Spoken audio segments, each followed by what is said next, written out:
ainda veio com a seguinte conversa fiada para boi dormir. E que ele mesmo deixa claro nessa pregação dele, que isso que estamos fazendo é besteirol. Quer dizer que é besteirol ensinar para as pessoas que Jesus Cristo não é, pela Bíblia Sagrada, não é comemorado no dia 25 de dezembro. Quer dizer que o conhecimento é tido pela vossa senhoria como besteirol. Quer dizer que o conhecimento da Bíblia é chamado por ti de besteirol. Porque o que eu estou pregando aqui é o conhecimento da palavra. A palavra nunca disse para comemorar o Natal. Detalhe, você disse no seu programa, e eu sei que você está me ouvindo porque você é o primeiro a me ouvir, tanto que você sabe exatamente o que eu prego aqui. Você disse no seu programa que os pastores comemoraram o Natal de Jesus. Mentira sua! Em trecho nenhum da Bíblia diz que os pastores comemoraram o Natal.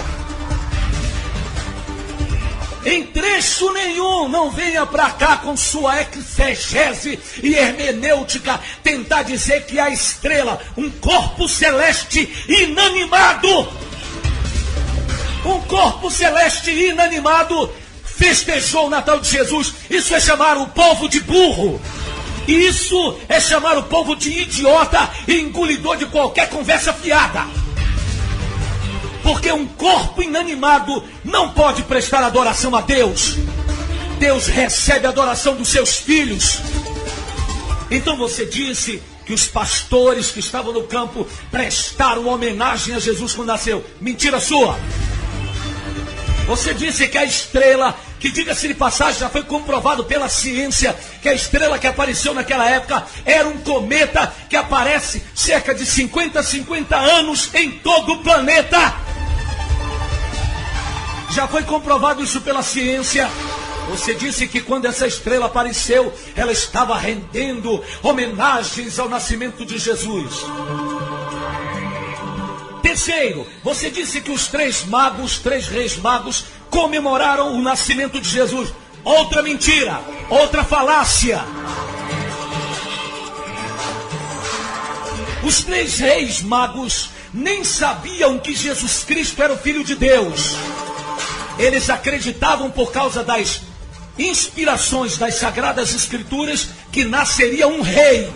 Eles acreditavam que aquele menino que tinha nascido era um rei, e não tinha nada a ver com o Filho do Deus Altíssimo. E eles foram, como reis de outras nações, levarem os seus presentes a ele, não como Deus, não como menino Deus, como a Igreja Católica colocou a adoração do Natal como o nascimento do menino Deus.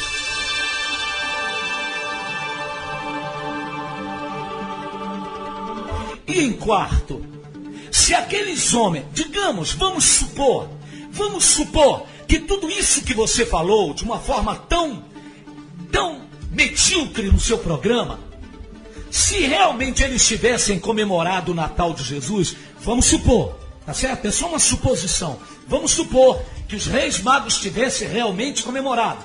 Vamos supor que a estrela, um corpo celeste inanimado, tivesse comemorado. Vamos supor que os pastores no campo tivessem comemorado o nascimento de Jesus. Jesus tinha acabado de nascer. Eles estavam vendo ali Jesus nascendo. Mas descreva, expert em filosofia bíblica. Diga com toda a sua sapiência, diga com toda a sua sabedoria aprendida dentro de uma faculdade através de padres teólogos. Porque todos os pastores que fazem teologia nas grandes faculdades do Brasil aprendem teologia com padres católicos, que são padres professores nas faculdades, que ensinam dentro das faculdades de teologia. Diga com toda a sua sabedoria teológica, em algum momento, depois desse episódio isolado, porque acabara de nascer Jesus, faz de conta,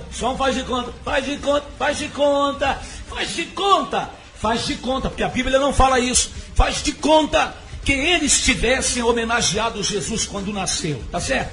Qual desse momento em diante a Bíblia afirma que as pessoas deveriam celebrar uma data específica e especial para o nascimento de Jesus?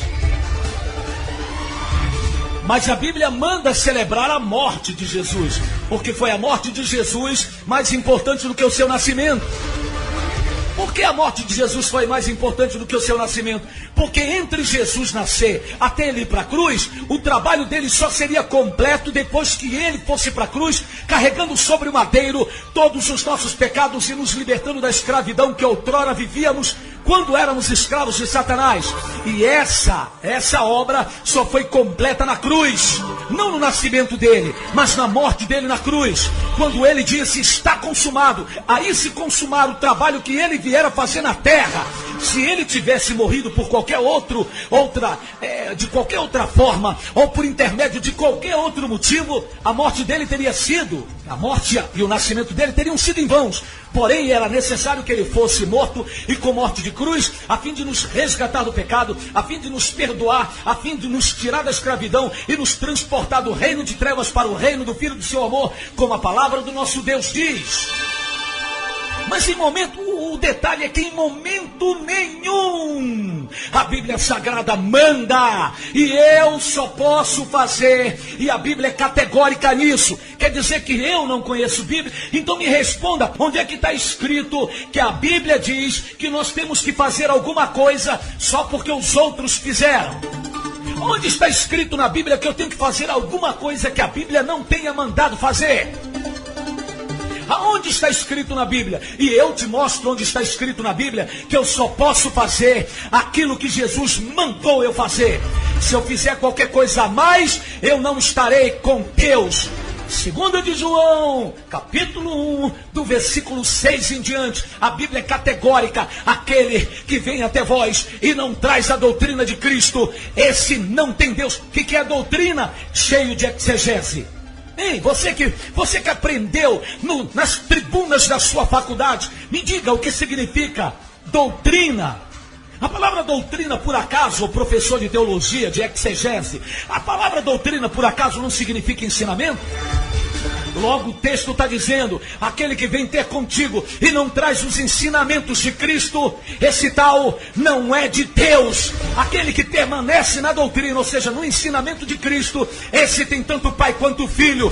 Se alguém vier ter contigo e não traz essa doutrina, não recebais na sua casa, nem lhes dê as boas-vindas, para não serdes cúmplices das suas más obras. Quer dizer então que você disse no seu programa que não te interessa se o pessoal pegou essa festa e transformou numa festa pagã. Mentira sua! Você sabe, porque de burro você não tem nada. Você tanto não é burro que está se enriquecendo com essa história de vender Bíblia e vender livro. E você sabe por que você não tem peito para falar a verdade na televisão? Para não ferir a imagem que você criou, uma imagem que você criou na televisão, de pastor que conhece Bíblia, e no entanto não consegue me provar dentro da Bíblia. Me prove dentro da Bíblia que dia 25 de dezembro é Natal. Você disse: não, porque não me interessa se é 25 de dezembro, se é outubro, se é não sei o quê, o importa é comemorar. Peraí. Mas por que então que a igreja evangélica não comemora o nascimento de Jesus em outra data? Por que a igreja tem que comemorar exatamente junto com a data que a igreja católica juntou? A adoração de dois deuses pagãos, dia 25 de dezembro. Adoração ao Deus Sol invencível, que também é chamado de poste-ídolo. E adoração ao Deus Saturno, do dia 17 até o dia 23 de dezembro.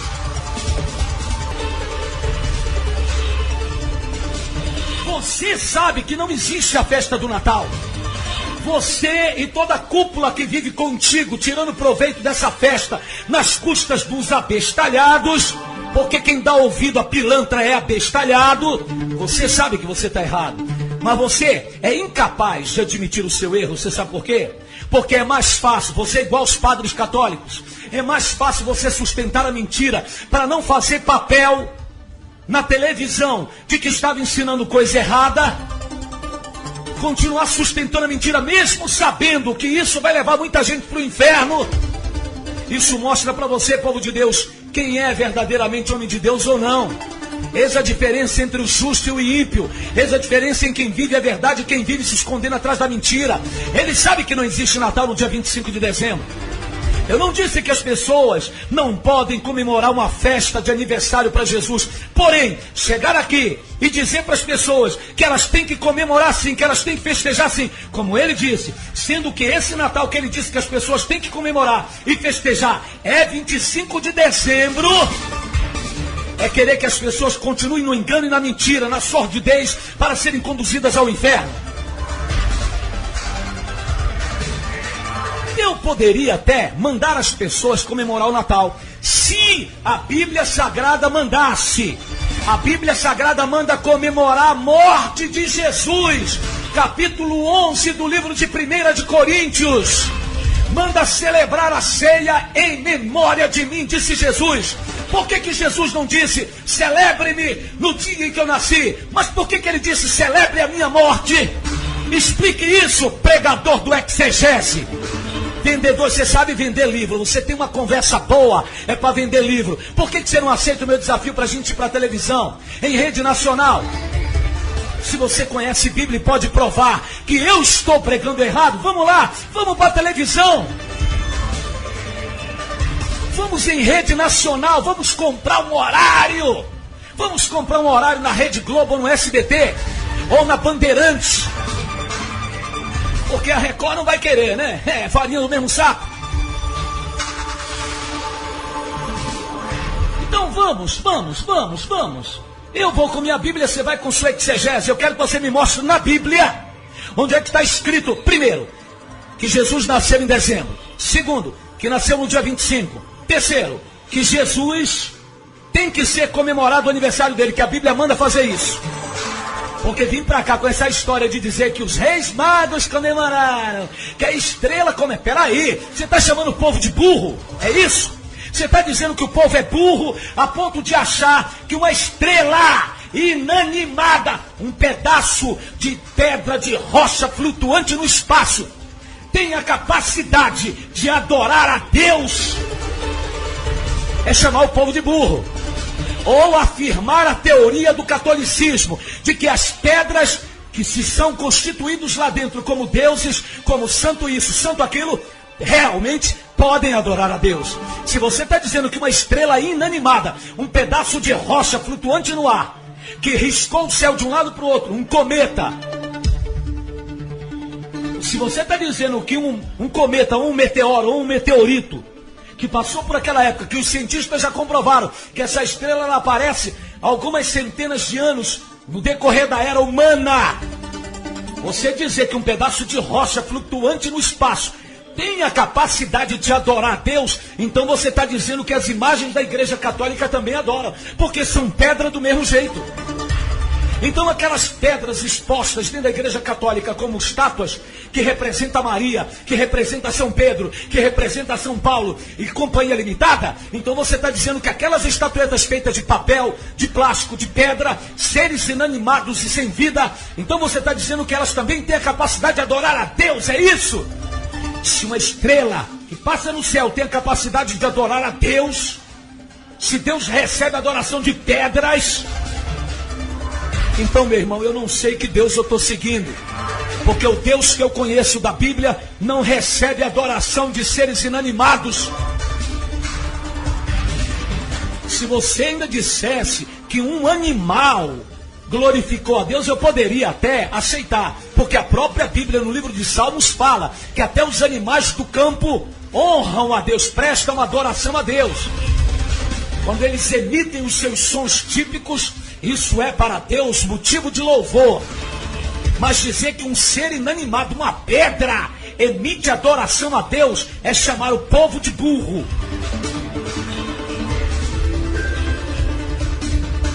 E ainda que tudo isso tivesse acontecido por motivo do nascimento de Jesus, eles estavam na hora vendo Jesus nascendo. Não foi uma data fictícia que implantaram depois com motivos sórdidos e interesseiros para levar as pessoas à adoração ao diabo.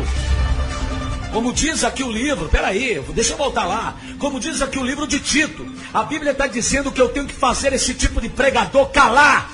Tito capítulo 1, versículo 11 diz: é preciso fazê-los calar, porque andam pervertendo casas inteiras, ensinando o que não deve, sabe para quê? Por torpe, sabe o que significa a palavra torpe? Nojento, por nojenta ganância. Sabe o que significa ganância?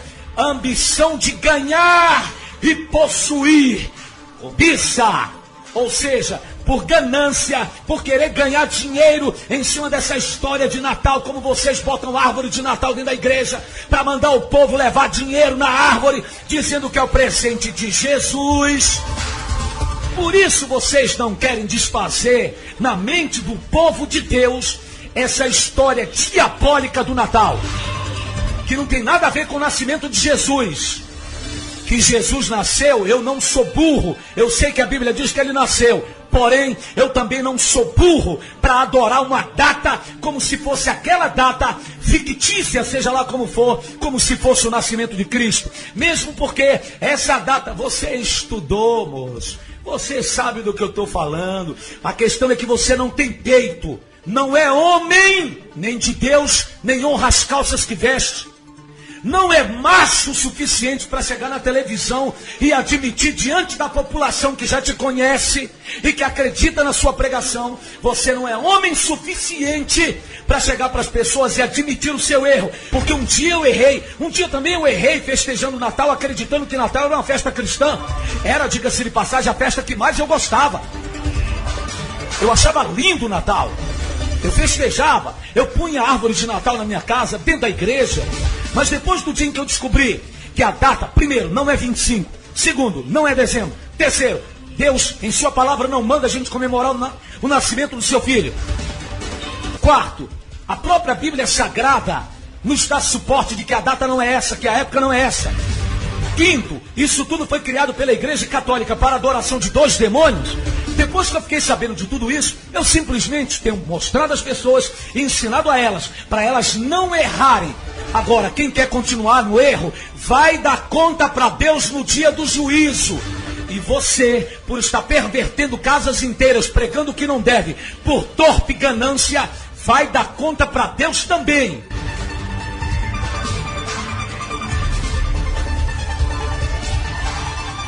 A questão é que a pessoa, ela não quer descer do trono que ela criou para ela. Ela criou um trono para ela e fez um nome na sociedade, e que se ela agora chegar diante dessa mesma sociedade, da qual ele se tornou famoso no Brasil, e dizer para o pessoal, olha pessoal, realmente não se deve comemorar essa época do Natal. Primeiro, toda a igreja dele comemora o Natal. Então ele teria que dar uma boa explicação para o povo da igreja dele quanto a isso. Ele não quer cair nessa. Tipo assim, é preferível ensinar o povo errado do que admitir que errou.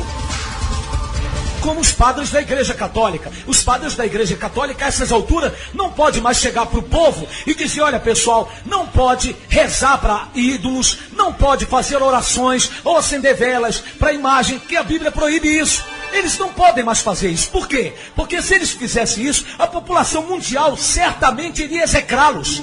A população mundial certamente iria matá-los. Então, por eles não poderem mais falar sobre isso, a fim de que a própria população católica não se revolte contra eles, então eles preferem deixar o barco continuar andando na mentira, sabendo que isso está condenando a alma do povo ao inferno, sabendo que isso está condenando a própria alma deles ao inferno.